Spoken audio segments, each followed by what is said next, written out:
Hello and welcome to the Drawing Room Experts. This is Zaib, and I was supposed to be doing like a completely different episode today. Right now, it's super early in the morning for me. Like, for some reason, didn't work out. But hopefully, tomorrow will be another day, and I'll be able to record that one. And yeah, I'm really, really actually excited for that one more than I am for this particular one, because this one is kind of a niche one that I wanted to do. But yeah, I'm just trying to utilize my time before my work hours, kick off. Yeah, it is that early in the morning for me. Anyway, the background that you guys see right now, if you're watching me on YouTube, is something that you'll probably not see again. Well, maybe you will, but I'm actually in the process of moving as well. So might be one of the few ones which will be in this background. New background kaisa hoga? I don't know. That I haven't figured out where I'm gonna put my office slash podcasting setup in the new place. But regardless, yeah, it's gonna be something different. Um, so yeah, I mean, staying at home. I know you probably. So this particular episode. I'm going to be talking about the documentary All or Nothing, focusing on the Spurs 2019-2020 season.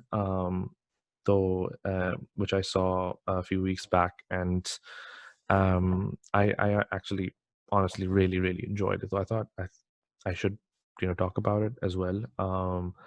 And you may have heard some references from this particular documentary in the Wasim Khan episode, because I mentioned that there too.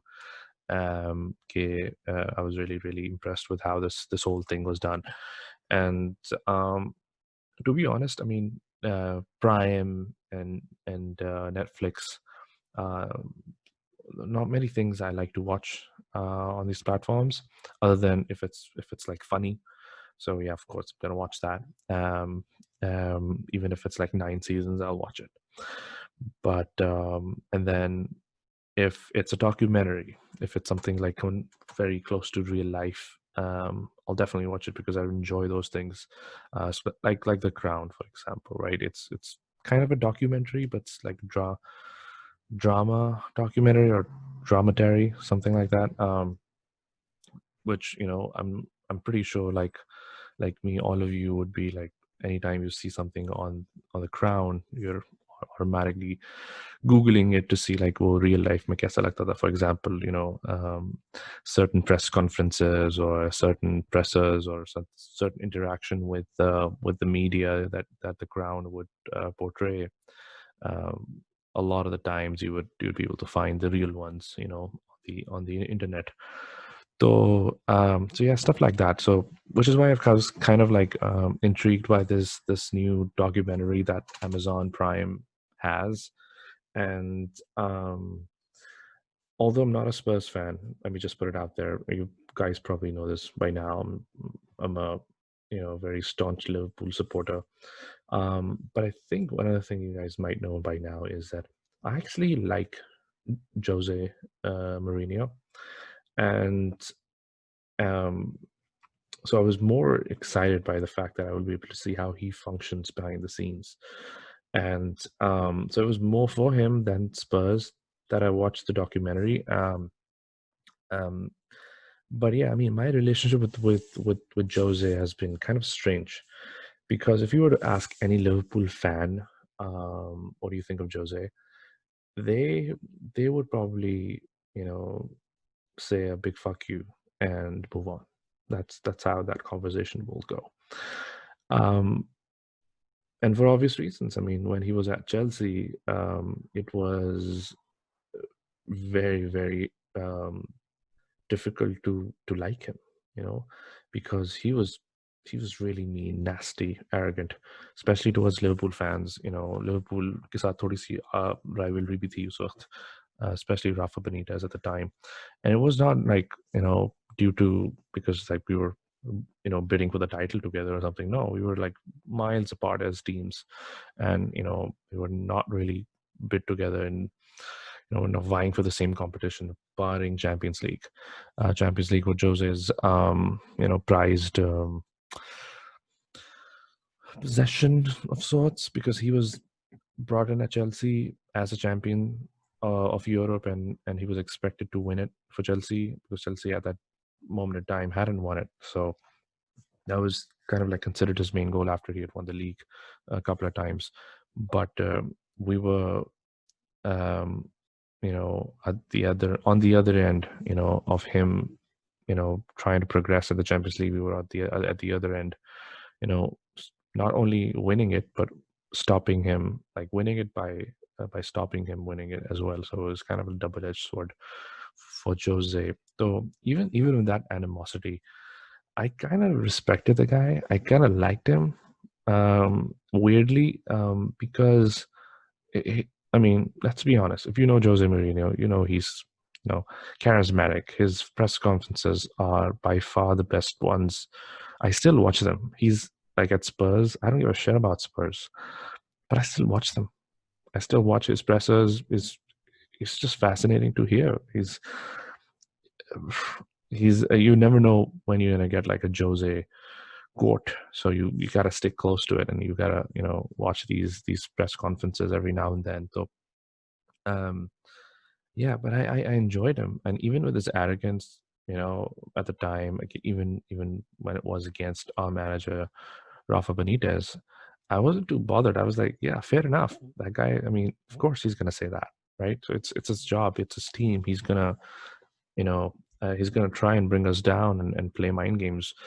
And to be honest,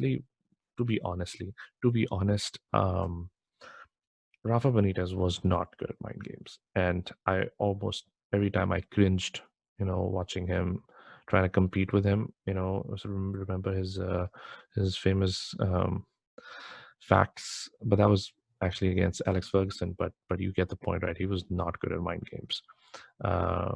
He yeah, he that was not his thing. Though I always, like, deep down, probably I liked Jose because I wanted someone like that, who was smart, street smart, kind of. He knew what to say. He knew how to come back at someone, snap, snap, snap at all times. So my relationship with Jose has been kind of indifferent from that perspective, like different from how other Liverpool supporters have had, and even after he left Chelsea, I was very interested in his career paths and his moves. I followed him closely at Madrid, Inter, when he came back to Chelsea again. And then I read this book by this football journalist. Forgetting the name. Book was a. The book was actually, you know what? I think I have it. So let me pull it up. Which one was that? I listened to all my books on Audible, though. Checking which one was it.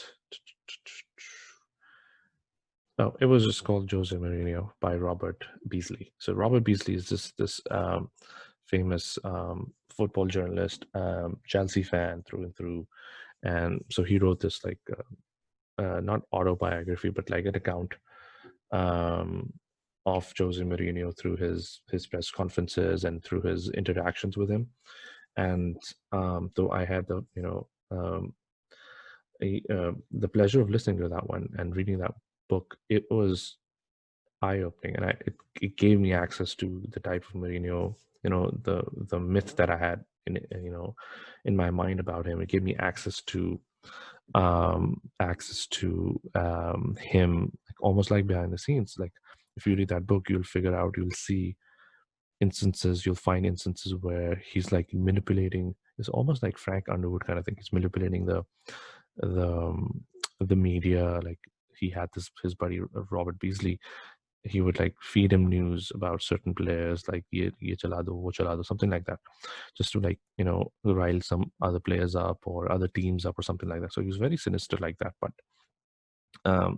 But having access to his or almost borderline sinister mind through that book gave me more, like, intrigued me more about him. So of course, when this documentary came out at Amazon Prime, on Amazon Prime, I was I was in.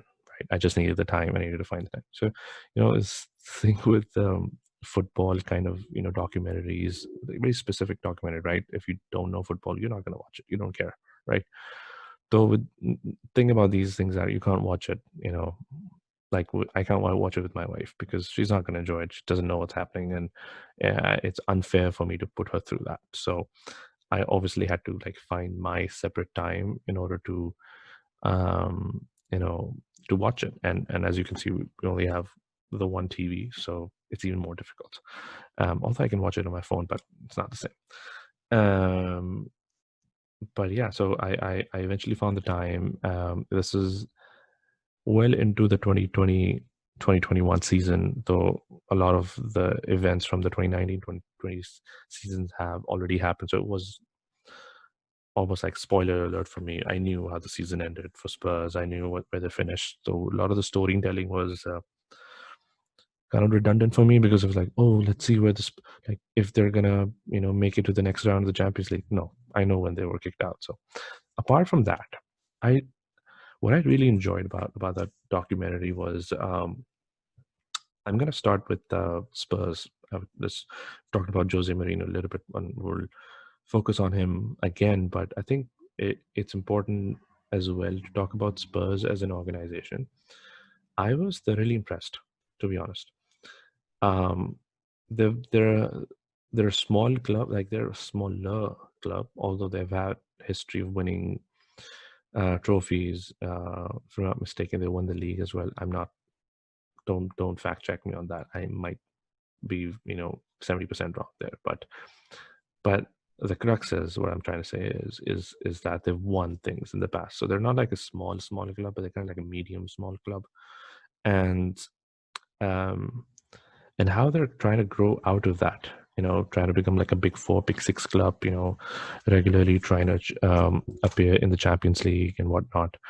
So um, I like how they're run as an organization. It's You would imagine, the likes of Manchester City, PSG, or कौन सा club है यार जो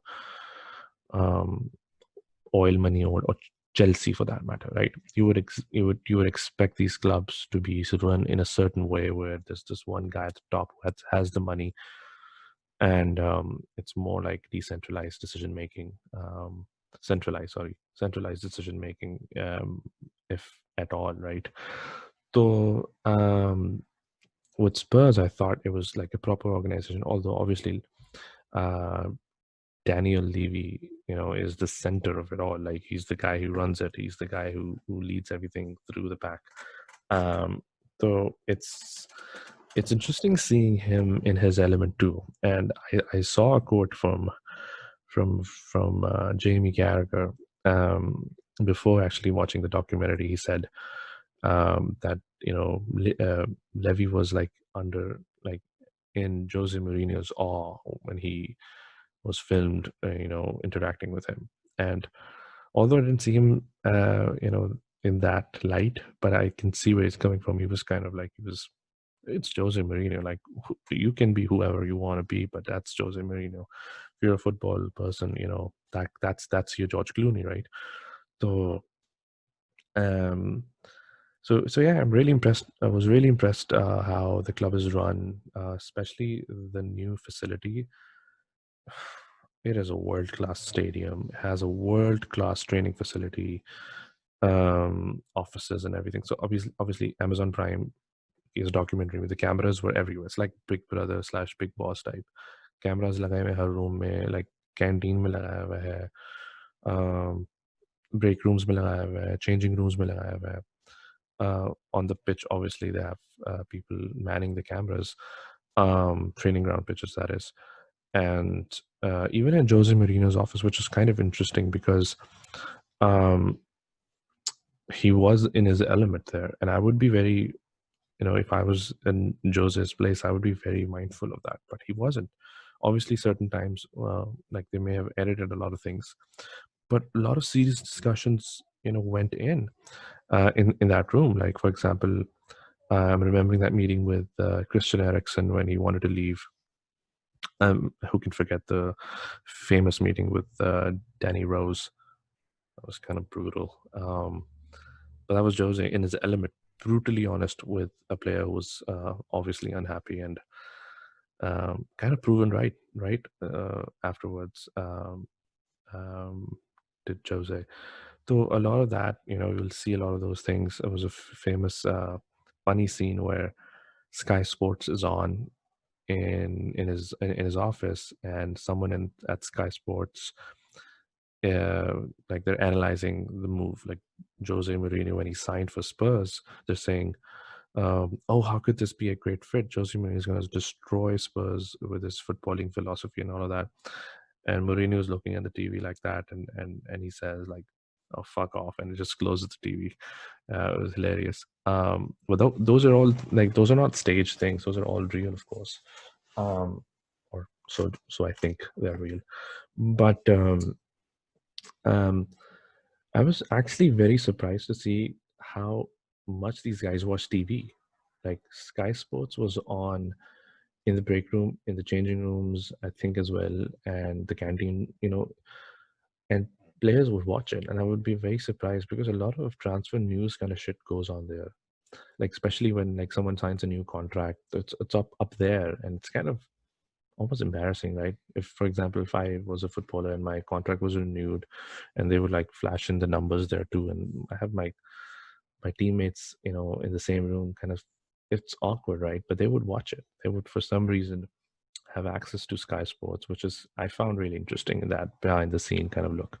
And one of the reasons why I wanted to watch this football documentary was because of the fact that I would be able to see behind the scenes how these things happen. Like players kaise sochte hain, transfers kaise hote hain. I could have watched the Man City one, but I just have so much disregard for that club that I, decided, of course, I'm not going to watch that one. So yeah, regardless of that, I think that was pretty interesting how much access they had to the TV. What am or get actually the squad, Spurs squad, very interesting. I like the guys, Son, Kane, Alderweireld, um, Hugo Lloris. So it's like they have really good players. And what was interesting, and I'm sure your videos to like everyone has seen on YouTube, even I think trailers can that where Mourinho like goes at these players and says that don't be nice guys, be like I can't say that word, but be like almost, yeah, I don't know if I can say that word, but yeah, you know what I'm talking about, like C word. Uh, so like you have to be like, and he says specifically not stupid C, but like smart C's. And what he was trying to say is that you can't be nice guys on the pitch. You have to be like, go in there and make it hard for the other team to beat you. That's classic Mourinho. He wants like hard players playing for him, players like Drogba, players like Makelele, players like SCN, um, players like Mikel. You know, those are the kind of players he likes to see and likes to play for him. Milito, so um, it was interesting कि उनकी personality में थोड़ा shift I at least saw in that whole documentary कि there was a shift from being nice guys to, I mean, Son, I think he's kind of a dick now. As much as I love that player, but he's kind of a dick now. And this is how you have to be, right? You have to be a polarized player to be a great player, in my opinion. Like, not everybody doesn't love Ronaldo, or everybody don't everybody doesn't love, I don't know, doesn't I don't I don't know. So they don't love Ibrahimovic, right? There's a love hate kind of a thing. These players polarize fans, and that's what's so fascinating and great about them.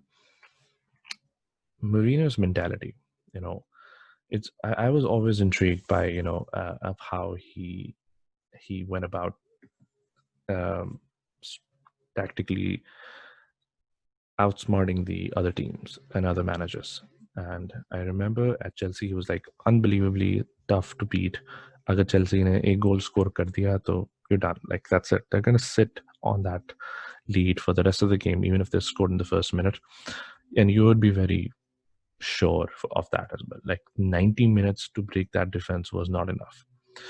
So I think that's the kind of mentality Jose wants to bring at Spurs, and you saw a lot of that in action as well, where he tried to organize defenses, and he's a lot of his tactical videos, jo thi, meetings with the players, all about like making sure you're staying tight to your with your like tight with your opponent and not giving them space to think and pass. And, most famously, bringing down Dele Alli, who's in Jose's words, fucking lazy in the games. So I thought it was very interesting, and like a lot of controversy around whether the style of play is good or not, boring, blah blah blah. And then some people say it gets results, gets him to win leagues and championships, and uh, Champions League. So he's done it. This is a proven way. So why should we? I mean, मेरा इस पे थोड़ा सा different perspective है. Even when he was at United, my United fans who are United, friends who are United fans, were kind of like going on and on about this boring Jose, blah blah blah blah, and he got them playing pretty well. At least they were, Champions League spots के लिए तो वो थे, and he made them pretty hard to beat. But I honestly think, yeah, there's no one right way to play the game, right? I understand, okay, um, tiki taka kind of players, like example how Liverpool plays. Everybody wants to play like that, and Man City how they play, Barcelona, excuse me, and Arsenal at the time of Wenger. So I understand that. I completely understand that. But I think what's important for fans is, like Jose Mourinho says, football heritage. Football heritage. So Spurs fans cannot complain about how that team plays as long as they're winning. They just can't. They have no heritage to show for. Liverpool fans, in my opinion, unbiased opinion, like it is biased, but I'm gonna be very unbiased here.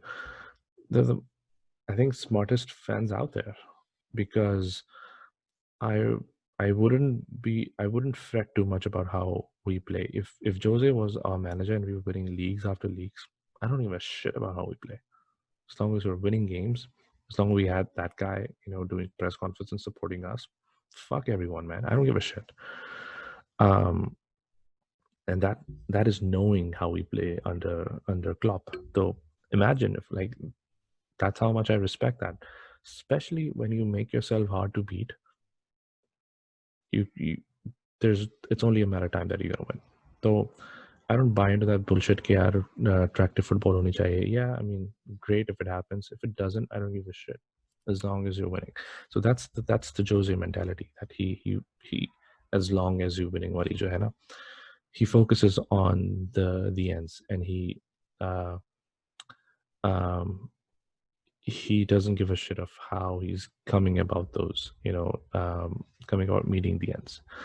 So that was pretty evident. I mean, if you were interested how Jose Mourinho lines up his teams against, let's say, Man City wala game tha, usme famous Olympiacos wala game tha, you'd be very intrigued by how he does it. It's fascinating.